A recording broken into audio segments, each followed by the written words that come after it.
Praise the Lord. இன்றைய தியானம் பிரசங்கி 3ஆம் அதிகாரம் 13 முதல் 18 வரை. அன்றியும் மனுஷர் யாவரும் புசித்து குடித்து தங்கள் சகல பிரயாசத்தின் பலனையும் அனுபவிப்பது தேவனுடைய அனுக்கிரகம்.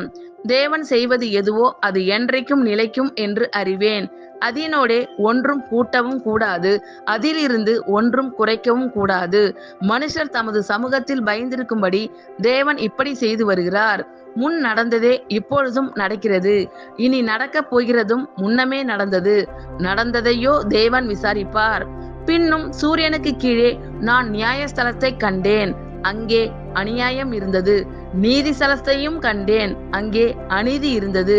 சகல எண்ணங்களையும் சகல செய்கைகளையும் நியாயம் தீர்க்கும் காலம் இனி இருக்கிறபடியால் சன்மார்க்கனையும் துன்மார்க்கனையும் தேவன் நியாயம் தீர்ப்பார் என்று என் உள்ளத்தில் எண்ணினேன்.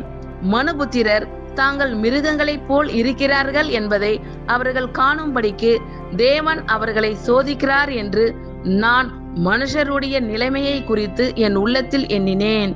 ஆமென். கர்த்தர் உங்கள் அனைவரையும் ஆசீர்வதிப்பாராக. God bless you all.